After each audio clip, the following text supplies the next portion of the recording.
সুপ্রিয় দর্শক শ্রোতা, আসসালামু আলাইকুম। পেশ দিয়ে কিভাবে উচ্চারণ করতে হবে এই বাংলাতে লেখা আছে। আপনারা নিয়ম বুঝে এই পবিত্র কোরআন শেখার জন্য এই নুরানি কায়দা শুরু থেকে শেষ পর্যন্ত ক্লাসগুলো অবশ্যই দেখবেন। তাহলে অবশ্যই আপনারা শুদ্ধভাবে পবিত্র কোরআন পড়তে পারবেন। তাহলে আজকের ভিডিও শুরু করা যাক। পেশ কে মা রূপ অর্থাৎ রস্সাউ পেশ কার পড়তে হয়। এই পেশকে বাংলা রস্যুকার পড়তে হয়। মাজহুল পড়া নিষেধ, টান দেওয়া চলবে না। পেশ উচ্চারণে আওয়াজ সামনের দিকে যায় এবং ঠোঁট গোল রূপ হয়ে যায়। পেশ যদি উচ্চারণ করতে হয়, যেরকম হামজা পেশ উ গোল ঠুট হয়ে উ, বাংলা পেশের মতন হামজা পেশ উ, কোনো টান হবে না। উ বা পেশ বু, এইভাবেই উচ্চারণ হবে।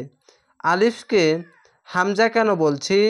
যদি যে যাবার পেশ যদি আসে তাহলে হামজাকে আলিফ পড়তে হয় না, আলিফকে হামজা পড়তে হয়।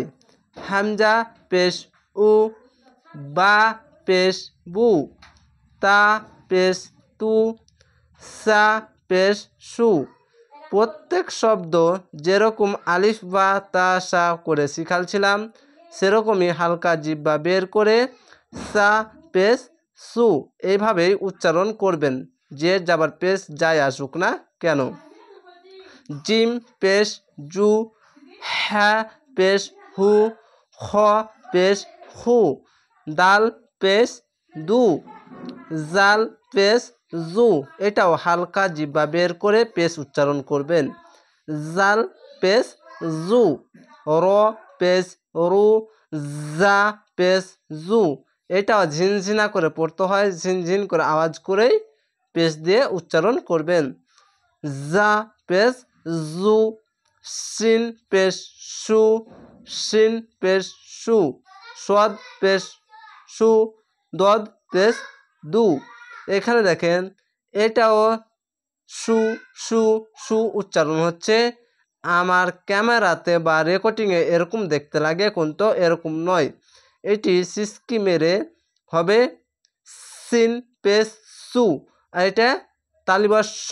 এই স উচ্চারণ তালিবাস কোথায় যাচ্ছে? ওপর তালুর দিকে মিডিলে থাকছে। সিন পেশ সু, এটা সদ। এটি এই সাউন্ডটি আসে গোল মুখ করে ওপর জিহ্বা ওপর তালুর দিকে লেগে সু হবে। তো অবশ্যই আলিফ বা তা সা জিম হা খ এই শব্দটি যদি নিয়ম মতন বুঝতে পারেন, তাহলে পেশ দিয়ে আপনারা নিজেই উচ্চারণ করতে পারবেন। একই শব্দ নয়, একইভাবে আমি পড়ছি না, আলাদা আলাদা পড়ছি। আপনারাও আলাদা আলাদা পড়বেন, নিয়ম বুঝেন এবং আপনারা নিজেই পড়তে পারবেন। ত পেশ তু, জ পেশ জু, আইন পেশ উ, গাইন পেশ গু, ফা পেশ ফু, কফ পেশ কু, কাফ পেশ কু, লাম পেশ লু, মিম পেশ মু, নুন পেশ নু, ওয়াও পেশ উ, ওয়াও পেশ উ, ওয়াও পেশ উ, এভাবেই উচ্চারণ করবেন। হা পেশ হু, যেরকম দেখেন এখানে আগে প্রথমে এই সাউন্ডটি বের করবেন, হ্যা পেশ হু, আর এখানে হা পেশ হু, এভাবে উচ্চারণ করবেন।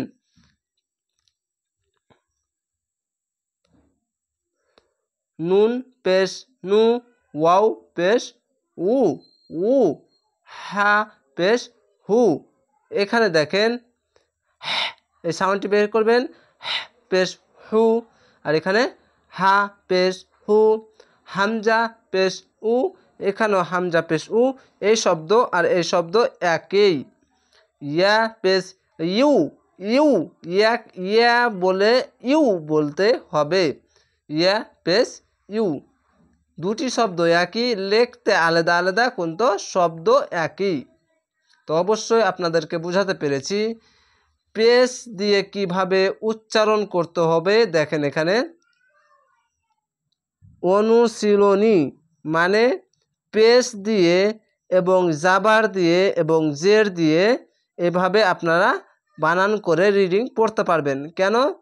প্রথমে জাবার শিখেছেন, তারপরে জের শিখেছেন, এবার পেশ শিখেছেন, তার জন্য তিনটি জাবার, জের এবং পেশ দিয়ে উচ্চারণ করতে হবে বা রিডিং পড়তে হবে বানান করে।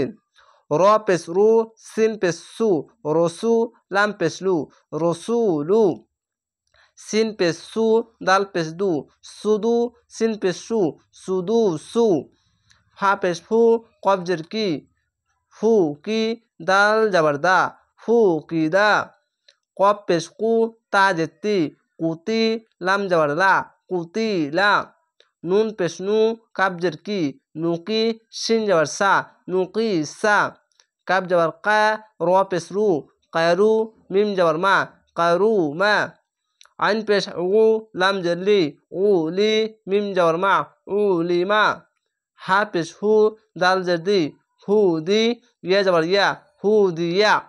এভাবে আপনারা প্র্যাকটিস করেন, ইনশাআল্লাহ আপনারা শুদ্ধভাবে পবিত্র কোরআন পড়তে পারবেন। তাহলে ভালো থাকেন, সুস্থ থাকেন। আসসালামু আলাইকুম।